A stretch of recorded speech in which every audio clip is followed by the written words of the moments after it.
Voilà, nous vous saluons, fidèles téléspectateurs, chers internautes, vous qui nous suivez de partout. Très content parce que vous serez vraiment nourris, bien servis. Vous serez très bien informés par nos invités. Vous allez connaître le fonctionnement de l'environnement et pourquoi pas aussi tout ce qui concerne la flore, la faune et pourquoi pas aussi les écosystèmes de façon générale, biotope, biotype. Et nous allons ensemble avec nos invités vous parler de l'environnement dans son ensemble. Et aujourd'hui, le GO, dans le tout premier numéro, c'est avec le secrétaire général en charge, en fait, le ministère de l'Environnement et du Développement durable, c'est bel ou bien M. Benjamin Toirambe Bamoninga qu'on va recevoir en ce tout premier numéro et vous serez informés comme il faut. Nous parlerons de tout et surtout, nous allons commencer par cette journée du 5 juin, bien que c'est une journée que nous avons célébrée, mais aujourd'hui nous allons revenir avec la thématique et aussi cet objectif. D'abord, la présidente de la République qui avait donné aussi le go, Maman VPM, son Excellence Madame Eve Bazaïba, qui va aussi emboîter les pas et par le canal de son secrétaire général qu'on va aussi en savoir plus, planter 1 milliard d'arbres jusqu'en 2023. Jusqu'en 2023. Donc, on s'est assigné cet objectif. Est-ce qu'on va l'atteindre facilement? Comment faire en sorte que cet objectif puisse connaître comme ça une réussite? Alors, nous saluons notre invité et il va d'abord répondre à nos préoccupations parce que c'est lui le numéro 1, c'est lui qui s'occupe de l'administration. Bien, merci beaucoup, monsieur le journaliste. Je suis heureux de participer dans votre émission qui va aider le public à comprendre qu'est-ce qu'on entend par l'environnement, qu'est-ce qui se passe dans cet environnement, quels sont les problèmes que souffre cet environnement et comment nous sommes engagés à trouver des solutions tant soit peu. Mais pour commencer mon introduction, je tiens à remercier sincèrement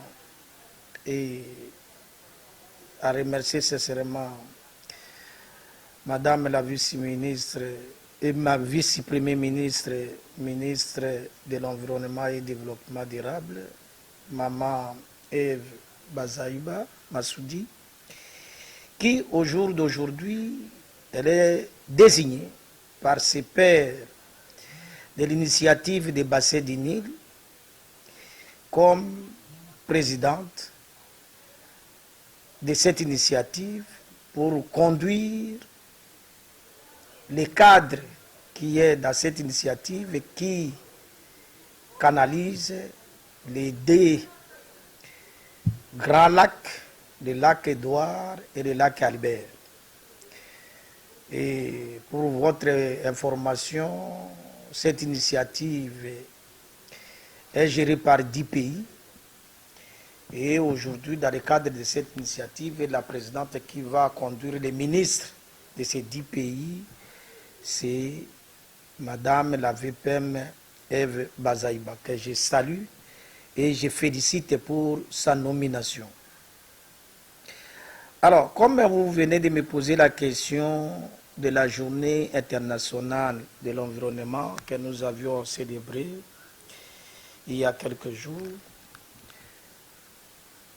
ça a été une journée qui, à travers le monde, chacun dans son pays a pu faire une activité pour essayer, que ce soit dans la réflexion, que ce soit dans les actes, pour accomplir les thèmes qui ont été proposés au niveau international, la restauration des écosystèmes.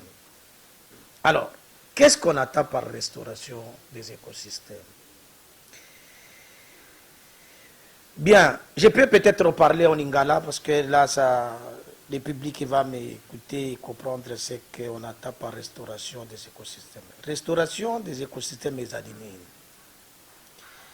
Restauration des écosystèmes ezali mosala oyo bamikili ya Nations Unies bazwaki teme wana pote environnement ekomi na pokoso, environnement ekomi na ba problème ebele, et surtout problème oyo environnement ezali ko souffrir ezali dégradation des forêts. Bazamba na biso ekomi ezali dégradé mingi. Soko totali tout autour ya ba ville na biso ozali kotambola okomona que bazamba oyo ezalaki na ba 1960 bazamba wana ezali lisusu te ekoma basavane. Tozali awa na Kinshasa soko tokei na Moamba zamba munene ezalaki kuna à côté ya nini ya université ya Kinshasa oyo à l'époque ezalaki université de l'Uranium, mais sikawa zamba wana munene nyonso ekoma bandako, c'est-à-dire tozali lisusu na zamba te. Alors conséquence ya dégradation wana ezali ebende biso makambo ebele, makambo soko te banzete ezali te poto zwambula ezala kokuya lokola elongo bani na ndenge ezalaki ezali mbula ezali koya lisusu te. La température est augmentée, c'est-à-dire moye comme makasi. Alors le lor molongo mobimba bayokana ki balobi ezali seulement na mboka na biso Congo te, ezali na mikili nyonso yango wana bataille ekomi munene que tokoka koyeba ko restaurer bazamba na biso, parce que soko te bazamba na biso ezali et ko atténuer ba effet ya changement climatique. Et où tu as le changement climatique yango nani azali responsable du changement climatique? Bien, liboso tozalaki, merci beaucoup monsieur le journaliste, liboso tozalaki kokanisa que et lobami bongo na ba mikanda pe na ba étude ebele lobami que na période oyo pré-industrielle et bandaki epa na ba mboka ya ba mindele ya bapaya ba salaki ba industrie ebele et ba kataki bazamba na bango presque nyonso. Soko lelo tokomi na Europe pe na Amérique okomono sikawa bazamba naturel ezali lisusu te, c'est-à-dire ba utilisaki ba nzete na bango po te bakoka koyeba ko faire fonctionner ba industrie. Et tango bazali ko kata bazamba et bazali ko fonctionner ba industrie ba gaz ebele ezalaki kokende na mopepe, et ba gaz wana lokola ezalaki kokende na mopepe eke kosala kobebisa couche oyo ezali kosala protection na biso par rapport na moi te moye ya directe ezala kozala bare na nini na ko protéger barrière wana be protéger biso na moi sika bandi barrière solaire bandi ko ya directement ko koye pa na biso yango na komona moye komi makasi. Et le fait que bango basalaki makambo wana parce que basalaki yango peut-être tukukolo basalaki yango na kozanga koyeba yango wana tokomi na problème que climat est changé.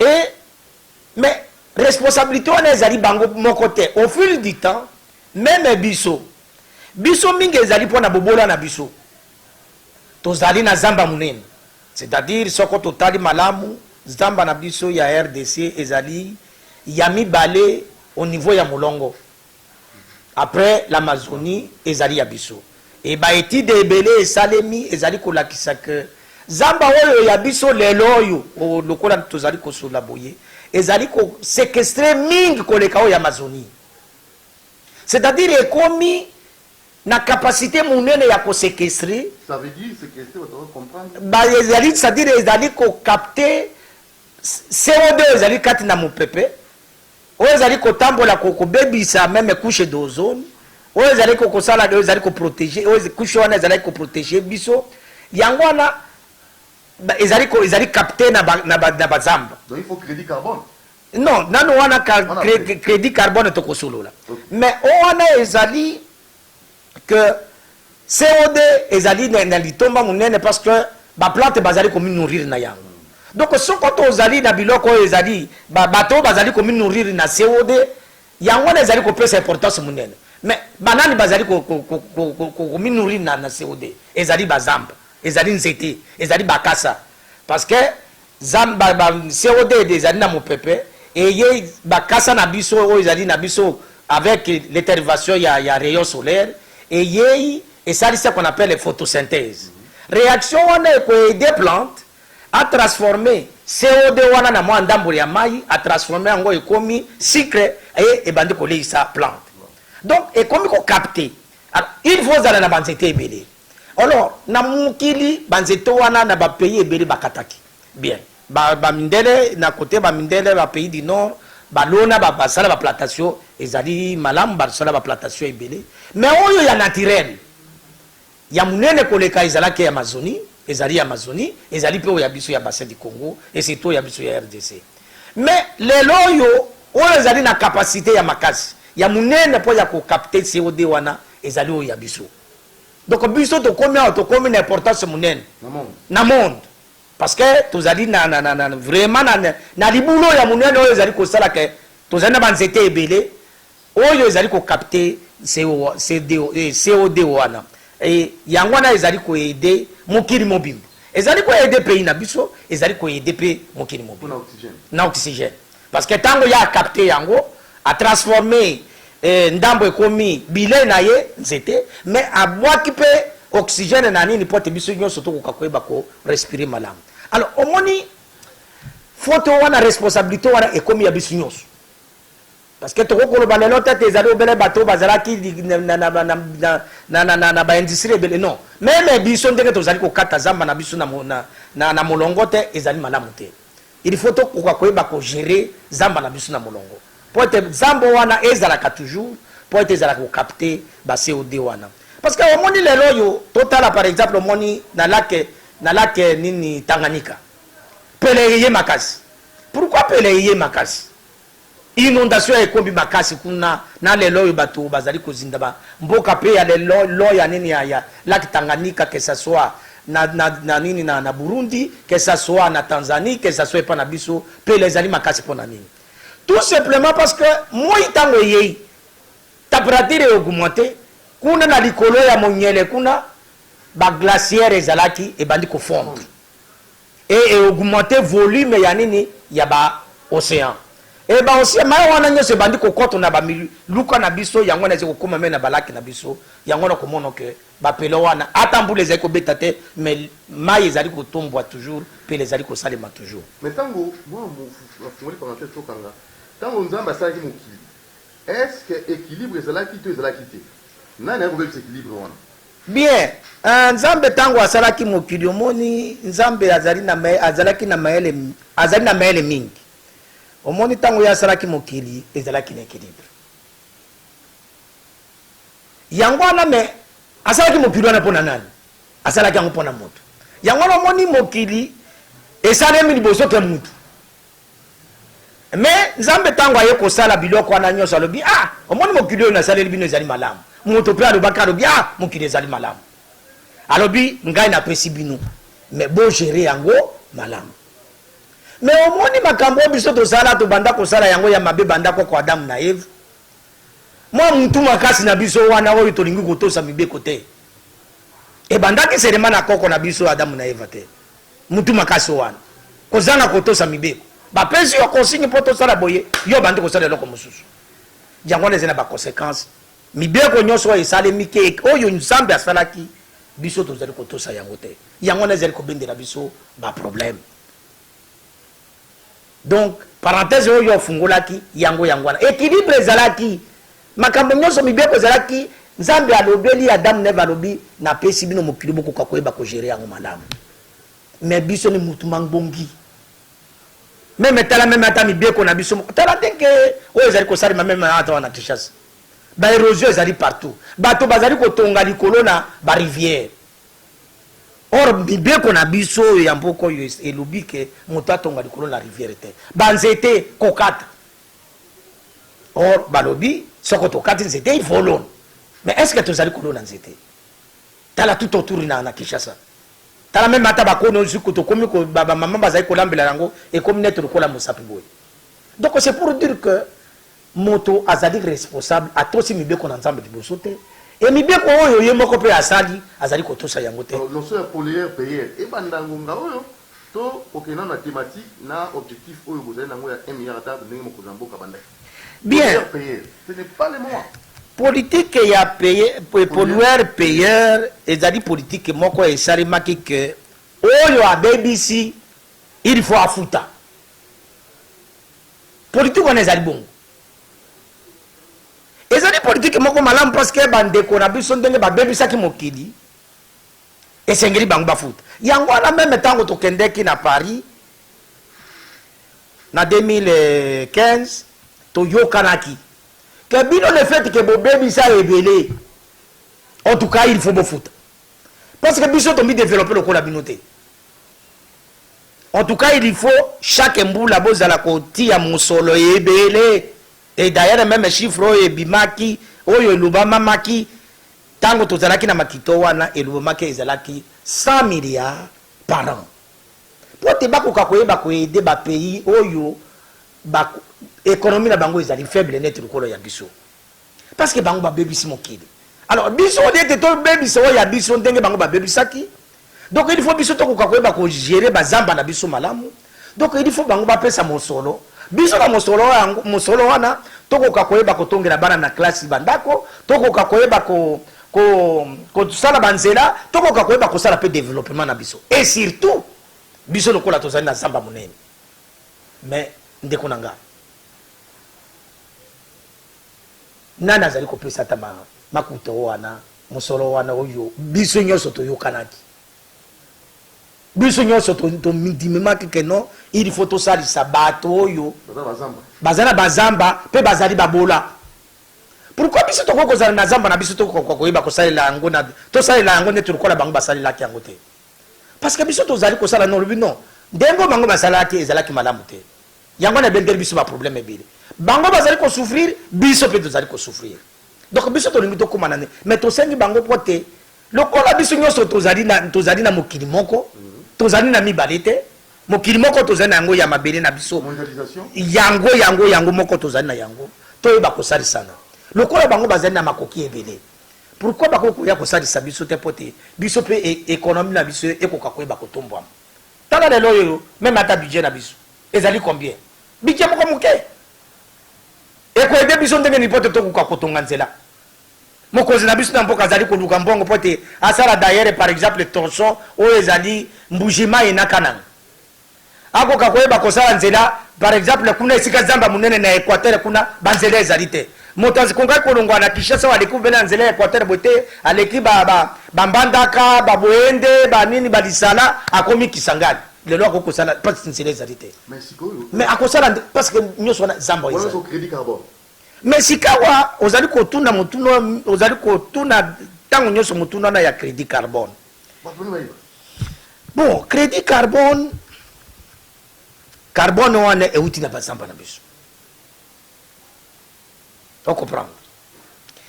Et loko tozali ko benda moi c'était moke que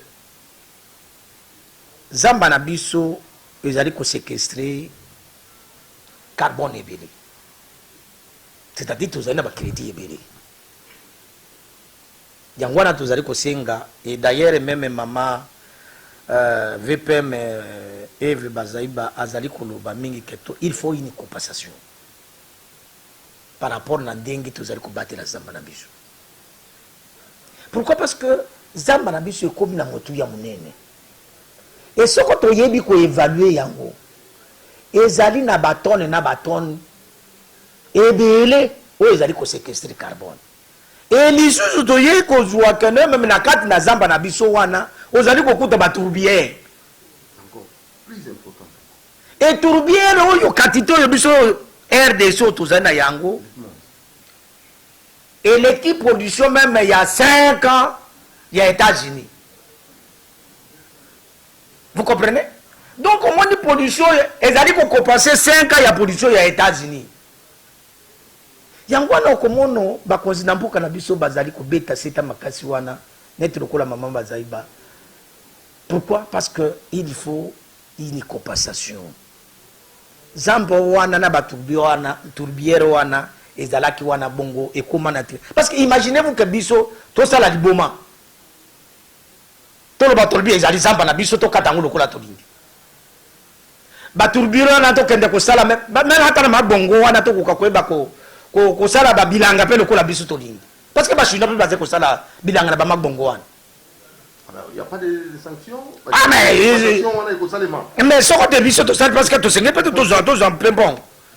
On comprend. Ce qu'on te dit c'est ça on a muni. Oh non que ça non. On muni là quand tu sais koyoka na wana te. Bato ebere bazali ko lobono mbongo ba partenaire bazali ko non mbongo wango ezali wapi. Mbongo wana ezali na kesi wapi. Bateka ngona kesi nini. Parce que il faut que les Congolais koyeba miso. Non, et c'est que côté, il faut to fungola miso. C'est-à-dire ngana zanile loko nangai. Zamba nangai. Zamba nangai. Mai nangai. Mai nangai biloko nyoso na zai yangai. Mais moto mosusu azali ko ya ko gérer yango na ndenge na ye. Akoya na mbongo, alobo na yeli mbongo bino na yeli bino mbongo ya RDC na yeli bino 100 millions de dollars. Mais na 100 millions de dollars wana mais tiango na kesi biso to kokakweba kosalela yango ono biso moko to kosala boye biso moko to parce que bino bozandi ya gouvernance ya mabe mais nana yebisa bino ke bino bozandi ya gouvernance ya malamu 60 ans après l'indépendance 60 ans après l'indépendance nana yebisa bino ke bino bozandi ya gouvernance ya malamu donc il faut conscience na biso e kokakweba ko. Alors ça c'est quoi la conscience sur le plan environnemental peut faire quoi même dans la gestion na biso. Mais oui, conscience na gestion na biso papa. Ngai nazala kolobela bande ko nyonso ba balinga ko yokanga. Omoni nete lokola tozali sika na tango ya pasio to mokile yeri biso ya corona yo. Ezali kotinda biso nyonso ete to kokakweba kozala sika moko. To lendi sana. Mais lelo yo pasi lokola komi mokili mobimba. Bato nyonso bazali kolendi sana to. Bazali kolendi sana no. Oyo alobi no nga na zwi vaccin yo boye bazangi mbongo di bo kamata ndambo ya vaccin bo pesa bango pote bakoka koyeba kobika. Pourquoi? Parce que pote baboyi ke bato bakufa yebele.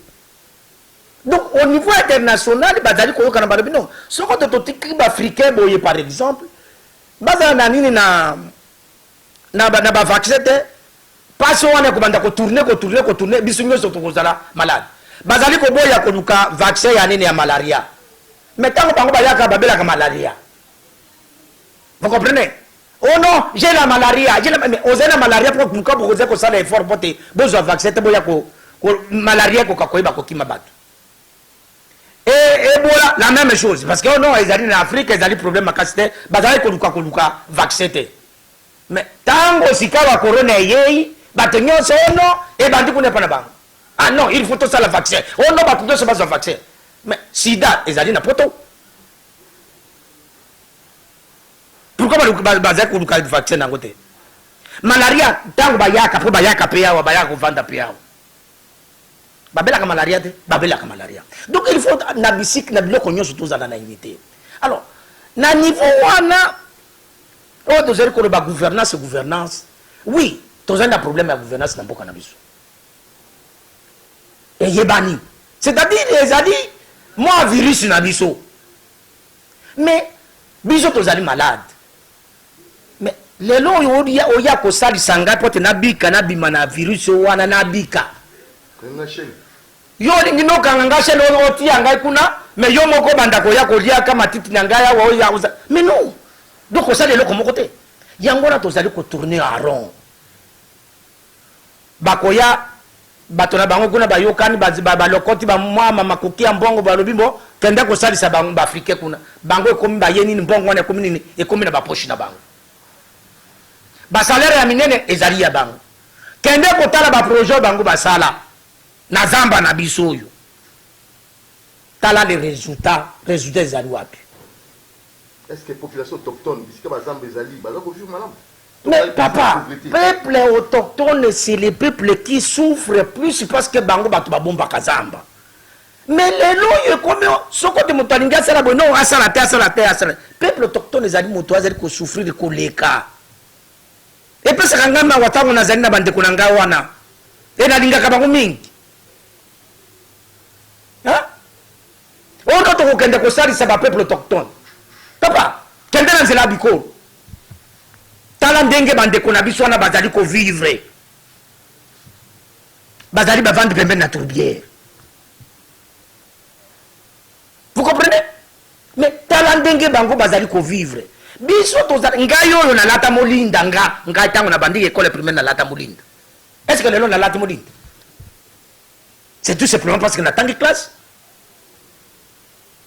Na yé na tangi classe na bandi ko tangi classe et na komi ndenge isikanga na zali. Il faut to lelo esengli to sali sane bande ko na biso na ba pigme ba peuple autochtone ba ko koma ndenge biso tozali. Alors cette information, est-ce qu'il n'y a pas ignorance écologique? Est-ce que mon toit dans le kita pembe naï a eu valeur en kita, a eu une environnement et tambolaka, il faut sensibilisation et vulgarisation. Non, il faut qu'on sensibilise nano bato na biso moko ya mboka oyo ya Congo bazwa conscience na richesse na bango, na potentiel na bango. Oh non tozali potentiellement riche. Mais d'abord il faut richesse wana tozali ko sali lango nini. Vous comprenez? Tala bobele kende na balabala wa ndengo kuze komona ndenge bato bazali ba mandia basadi. Mbuko kwa pe mbona ba mandia ndengo yo na zamba munene tozana yao. Voilà zamba pamba. Zamba kaka pamba papa. Nano na lubima dika mona maite. Vous comprenez? Mais pourquoi tu ko na ba mandia ebele? Bato ba vendre ba condition mabe. Papa, je peux vous dire une chose. Au moni eloko pe saka kada au moni par exemple na zonga nano dikamo ya bande kona biso ba peuples autochtones. Omoni ezali bato moko tozali ko kamata bango net lokola et comment net lokola nini moko ya commerce, fonds de commerce. Fonds de commerce. Non, il faut tout ça ba peuples autochtones kende ko tala ndenge bango basi ko vivre.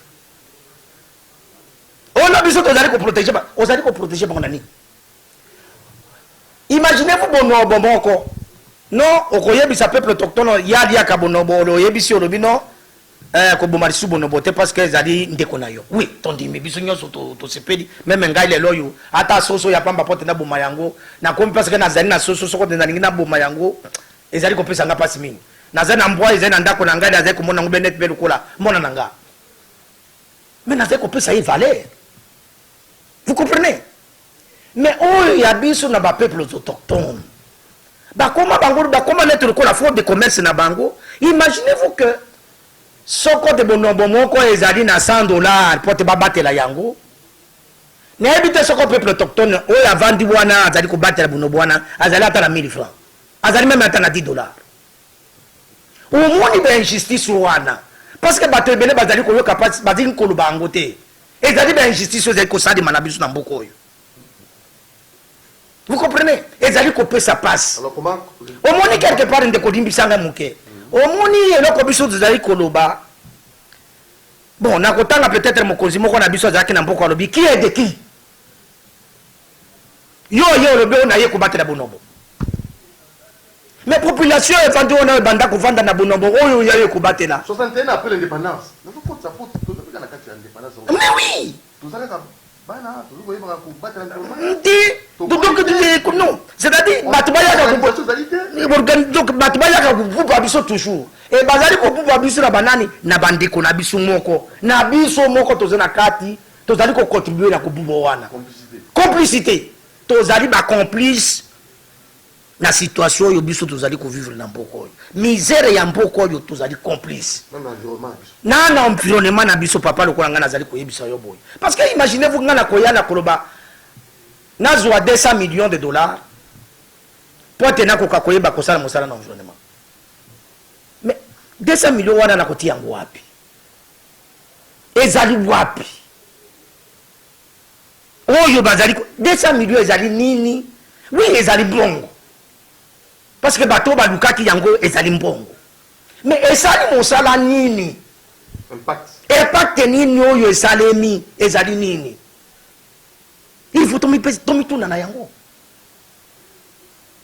Donc, et c'est ngeli te tango nyoso bazala batubaya ko pakela kabisu bafuta na munoko. Yo tambolo sali makambo no bote to pako yo pako mafuta batu na yaki oliaki ni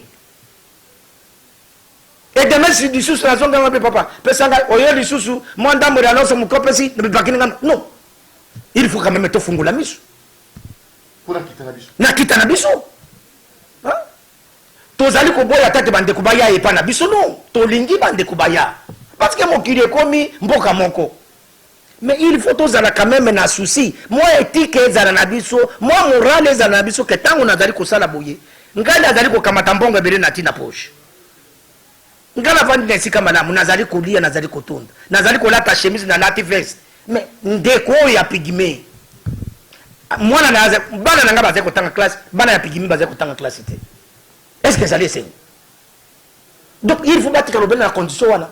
Non, il faut quoi? Il faut réhabilitation. Non, il faut sensibiliser d'abord biso moko ba congolais et surtout ba konzina biso ba fungola miso. Sokote moi mon bande ko bayena moi mon solo pote baya ko sali sabiso. Pourquoi ba ko canaliser angote na ba keso ezali ya biso?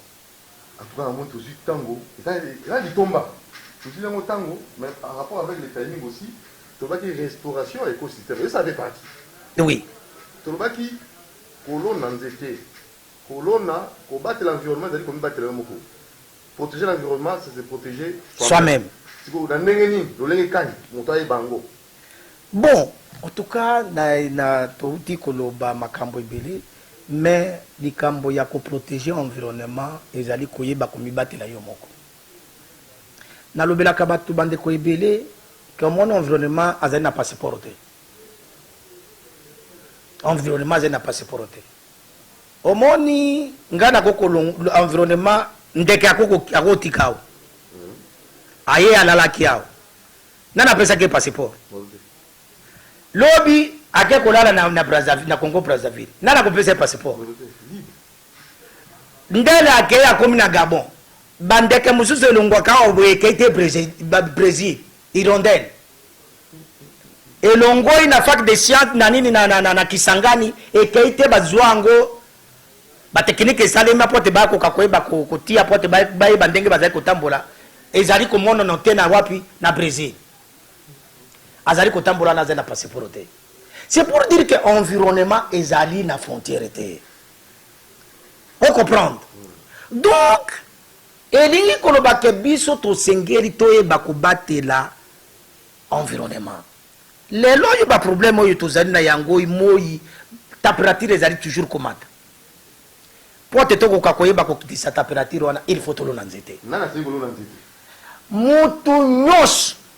Et yango wana okomona mokonzi na biso ya ekolo président Félix Antoine Tshisekedi azwa kilikanisimo ko ya malamu. Oyo ke biso toko kakoye ba kolona 1 milliard d'arbres d'ici 2023. Pourquoi? Parce que ce côté Toloni 1 milliard d'arbres, Toloni de colonne à peu près étendu il y a 3 millions d'hectares Yazam. Vous comprenez? Au moins étendu mon nom. Or, tu m'as engagé qui? Nélanga. Ah, après tomber le langa. Bon, ah ouais, tomber le langa, mais est-ce que c'est une mais bientôt. Défi. Défi, non, on a dit défi. Le problème est que tous les pays n'ont pas ébélé. Au moins, tu as ça là, forage, et si on est canalisé, et à tout moment. Donc, non, le problème est qu'il faut tous avoir conscience. Et tous avoir courage à Moussala. Tous un problème dans la résidence des oies. Mais au moins, quelque part, il y a forage. Donc, c'est pour dire que même un Nabilanga, s'adapter. Il faut s'adapter. Alors, le ministre Aloni, le Maloni. D'abord, nano mokonzi na mboka ye moko. Non, diboso na no mokonzi ye moko alona ki baoba diboso na ndako na ye kuna na mongali yema. Ye moko apesi exemple. Donc c'est pour dire que Zeni Kamboyali s'est quitté. 1 milliard d'arbres. Vous comprenez?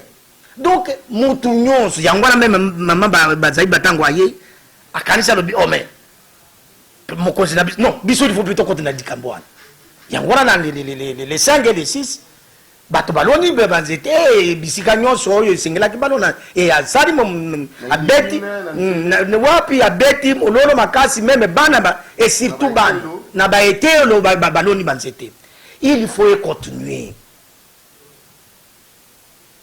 Il faut continuer pour te tolo na nzete parce que soko te tolo nzete ezali na mutu ya munene oyo ko aider mboka na biso na ndenge nini ya liboso nzete oyo biso tokolona ezali d'abord ekomeli biso ekoka kweba ko capter CO2 ozena na mopepe ozali na atmosphère ya liboso mais banzete wana ezali na lotomba munene oyo ezali na ba fruit toko transformer yango toko mema banzete wana na ce qu'on appelle l'économie circulaire.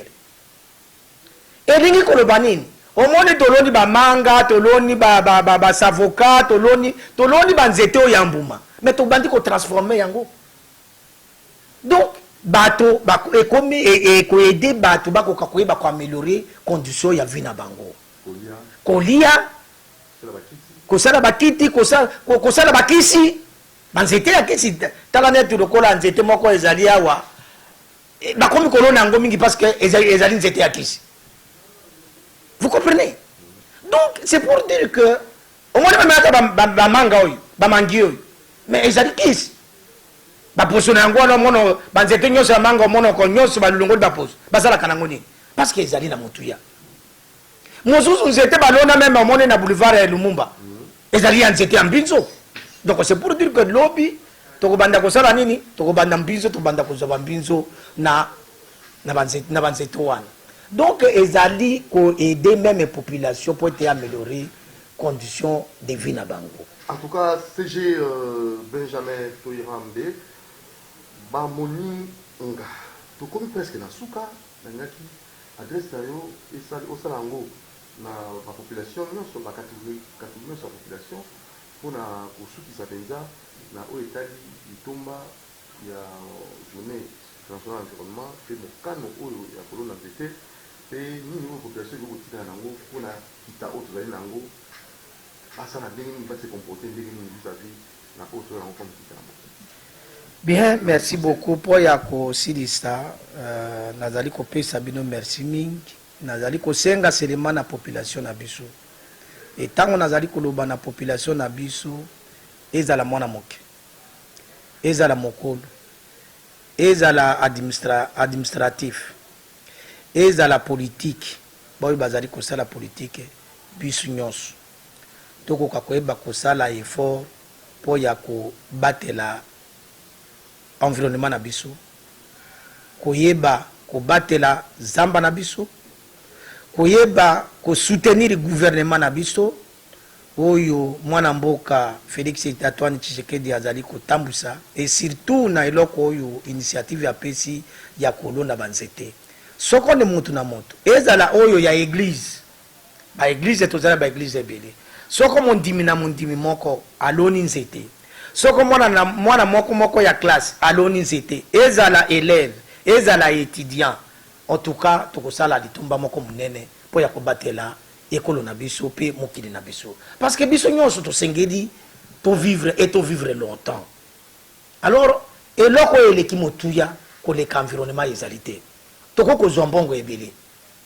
Toko ko zwa makambo nyonso ebele, mais soko ta environnement ezali malamu te. Tala environnement, corona, ezana kati na environnement non. Tala ndenge ni a bouleverser même l'économie. C'est la biodiversité corona one. Adari na groupe ya biodiversité na kati na environnement. Mais tala ndenge a déranger makanisi na bato. Donc c'est pour dire que il faut toyeba ko batela environnement na biso. Ya wana nazali ko senga biso que biso nyons ensemble tozala ini ezali likambo ya moto moko te. Ezala même ba ya boyo ba yei na mbokoyo. RDC ezali mboka moko ezali ko yamba bato nyons. Et loko tozali ko sanga même na ba ya na biso bande ko na biso bazali ko ya ko bazala na motema oyo ya bomoto. Donc il faut bazala na morale que eloko bango bazali ko ya ko sali sabiso ba lobi te baye ko sali sabiso ba sali sabiso na motema ya mobimba. Tozali contre bango te parce que environnement ezali kosangisa bato nyonso mais tolingi ete bato soko bayei bakoka koyeba kotala balobi mais non il faut tosala eloko moko pour la génération présente et future. Pour la génération ya sikasika wa parce que biso nyonso toza na kati na génération yo pe pona bana na biso pe pona bana na biso bakoko na bakokolele na biso tokoka koyeba ko préparer bango et kozala litomba monene. Merci infiniment, merci CG Benjamin Toirambe Bamoninga na numéro Oya Liboso émission Oyo Pesigo en tant que patron d'administration et toi le qui était bato balani na bokebi monter na montage par naé pour environnement biso qui na penza Liboso prochainement tokoya lisusu pour la question ils a dit toujours lié à l'environnement na bandi porte aux arabes au fond et te féliciter en passant maman Eve Bazaïba VPM environnement et développement durable pour la désignation comme présidente du comité des ministres des lacs équatoriaux du Nil en sigle NELCOM tu vois qui était tout sur la makambango la mai tout sur la pour te ba biso RDC to Tony Nakita bisika binso et de façon vraiment extraordinaire mais la paupérisation de la population complique un peu et ça trouble tout le monde. Il faut une prise de conscience de façon générale. Merci, à la prochaine. Doudou Montir vous aime beaucoup et toute l'équipe. Merci, ciao.